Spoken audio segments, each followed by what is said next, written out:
Hello cherry kids, कैसे हैं आप लोग और क्या चल रहा है।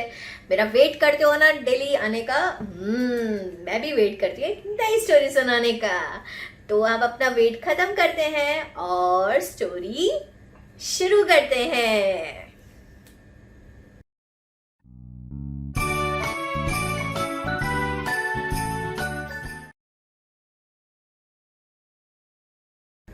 तो आज की हमारी स्टोरी है जादुई शंख। जादुई शंख। शंख का मतलब नहीं पता, मैं बताऊं?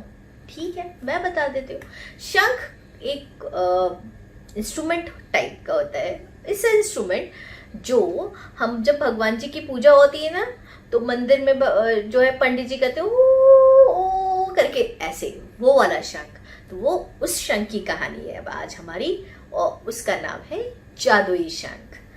तो एक गांव में एक मम्मी और उनका एक बेटा रहता था। वो जो बेटा था वो बहुत ही ज्यादा आलसी था। आलसी था, कोई काम नहीं करता था। मम्मा कुछ भी कहती थी वो सोता रहता था। बस खाना खाने के लिए उठता था, फिर सो जाता था, कुछ काम नहीं करता था। और बड़ा बड़ा था, बड़ा बेटा था, छोटा बेबी नहीं था। तो लेकिन उसकी मम्मा इतनी परेशान हो गई, उफ अब तो कभी काम करो बाबा, कभी तो काम करे। वो भाई काम नहीं करता था क्योंकि वो बहुत आलसी था। तो एक दिन मम्मा ने कहा, बेटा मेरी तो बहुत तबीयत खराब हो गई है, अब तो मेरी दवाई के लिए भी पैसे नहीं है। क्या तुम जाके कुछ काम ढूंढोगे? कुछ काम ढूंढोगे तो तुम्हें पैसे मिलेंगे। अब मेरी दवाई के लिए पैसे तो लेकर आओ। तो बेटा बोला, अरे मम्मी रखे तो है, वो यूज कर लो, अभी मैं नहीं कोई काम करना चाहता। उसकी मम्मी बहुत परेशान हुई, बहुत दुखी हो गई, बहुत ही सैड हो गई। ये तो कुछ काम नहीं करता, कुछ भी करने को तैयार नहीं है। तो लेकिन फिर उसको थोड़ा कहती, नहीं बेटा वो सारे पैसे तो खत्म हो गए हैं, अब तो तुम्हें काम के लिए जाना ही पड़ेगा। तो उसने देखा तो बॉक्स में कोई पैसे नहीं थे। तो उसने सोचा, चलो अब मैं जाके अब कुछ काम ढूंढ के आता हूँ। वो जाता है, रास्ते में जा रहा होता है ऐसे ही। फिर उसको अचानक से एक पेड़ के नीचे जाके थकान महसूस होती है। वो कहते हैं, रेस्ट कर लेता हूँ थोड़ा सा, बहुत हो गया, कोई काम ही नहीं मिल रहा, अब मैं रेस्ट कर लेता हूँ। तो वो रेस्ट करने के लिए बैठता है।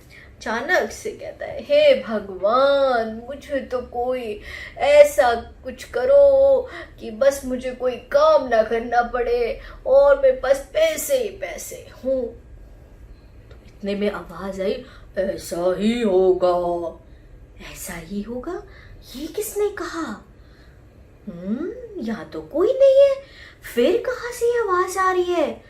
तो उसने देखा तो नीचे देखा एक शंख पड़ा हुआ था। उसने कहा, मैं जादुई शंख हूँ, मांगो, क्या मांगते हो? तो उसने कहा, अच्छा आप जादुई शंख हो, तो प्लीज मुझे पैसे दे दो, मेरे मम्मा बहुत गरीब है, हमारे पास बिल्कुल पैसे नहीं है। तो उसने कहा, कितने पैसे चाहिए? तो उसने कहा कि आप कितने भी दे दो। तो उसने कहा, मैं तुम्हें एक गोल्ड कॉइन दूंगा, तुम कल आना। तो उसने कहा, अच्छा कल आना, हाँ हाँ ठीक है, मैं कल आ जाऊंगा गोल्ड कॉइन लेने के लिए। वापस घर जाता है तो उसकी मम्मा कहती है, बेटा क्या तुम्हें कोई काम मिला? तो वो कहता है, नहीं मम्मा आप चिंता मत करो, मेरे पास पैसे का इंतजाम हो गया है, मैं कल आपको एक गोल्ड कॉइन दूंगा, अब आप मुझे काम की मत बोलो। उसकी मम्मा कहती है, ओ भैया ये तो कुछ नहीं करने वाला। दूसरा दिन होता है, वो दूसरे दिन उसके पास शंख के पास जाता है कि लाओ लाओ मेरा गोल्ड कॉइन दो। तो कहता है, ओह एक गोल्ड कॉइन क्या बात करी, मैं तो तुम्हें 2 गोल्ड कॉइन दूंगा, लेकिन तुम्हें उसके लिए कल आना पड़ेगा। तो उसने कहा, कल 2 कॉइन्स वो भी? अरे वाह ये तो डबल हो रहा है, अच्छा ठीक है मैं कल आ जाऊंगा। वो फिर कल फिर आता है नेक्स्ट दिन, वो कहता है, लो मेरे 2 गोल्ड कॉइन्स। कहता ओहो अरे तुम 2 गोल्ड कॉइन्स की बात कर रहे हो, मैं तो तुम्हें एक बहुत बड़ा घर दूंगा। कहते घर दोगे? तो फिर उसके लिए लेकिन तुम्हें कल आना पड़ेगा मेरे पास। तो उसने कहा अच्छा ऐसा है क्या, ठीक है मैं कल आ जाऊंगा। वो फिर जाता है, 4th डे पहुंचता है तो कहता है अरे तुम तो गोल्ड कॉइन की क्या बात कर रहे हो, मैं तो तुम्हें एक गाड़ी भी दूंगा, घर भी दूंगा, और उसे खूब सारा लालच देता है। तो वो अब गुस्सा हो जाता है, अरे तुम तो कुछ भी नहीं देते हो, बेवजह मुझसे बातें बना रहे हो। इतना बातें जब कर रहे थे वो दोनों, इतने में लोग इकट्ठे हो गए आसपास के। वो कह रहे अरे तुम इससे बातें कर रहे हो, वाह वाह वाह वाह वाह वाह वाह वाह, very good very good very good. तो उसने कहा क्यों, क्या हुआ? अरे ये शंख कोई जादुई नहीं है, ये तो ढपोर शंख है, ढपोर शंख। अब आप मुझसे पूछोगे कि ये ढपोर क्या होता है? ढपोर शंख होता है जो गप्पे मारता है, जो बेवजह बातें करता है, जिसकी बातों का कोई मतलब नहीं होता, उसे कहते हैं ढपोर। अब वो जो शंख था उससे कोई बात करने वाला नहीं मिलता था, वो इस तरह दूसरों को लालच देता था कि वो उनसे आके बात करे, पर देता कुछ भी नहीं था।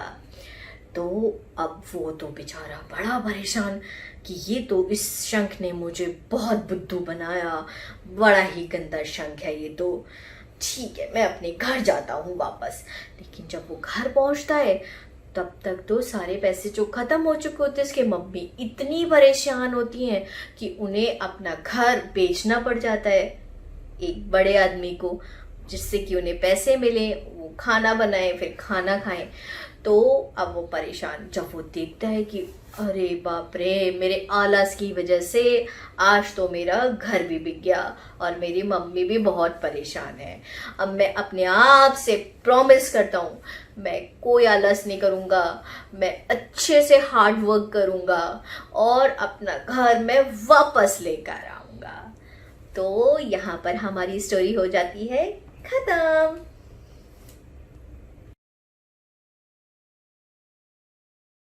तो आज की स्टोरी से हमें क्या सीखने को मिला? फिर वही बात, वो आपको ही बताना है। मुझे क्या मिला वो मैं बताती हूँ। मुझे तो ये समझ में आया कि हमें कभी भी आलसी नहीं होना चाहिए, कभी लेजी नहीं होना चाहिए।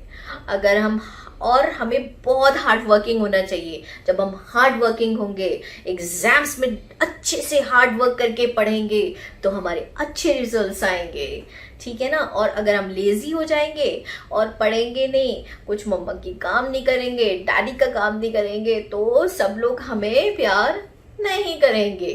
तो इसलिए हम सबको बहुत हार्ड वर्किंग होना चाहिए और लेजी नहीं होना चाहिए, ठीक है। तो अब हम कल फिर नई स्टोरी के साथ आएंगे और आप लोग कोई भी मेरी सब्सक्राइब करना ना भूले और लाइक करना ना भूले। तो कल फिर मिलेंगे नई स्टोरी के साथ और तब तक के लिए bye bye, cherry kids love you.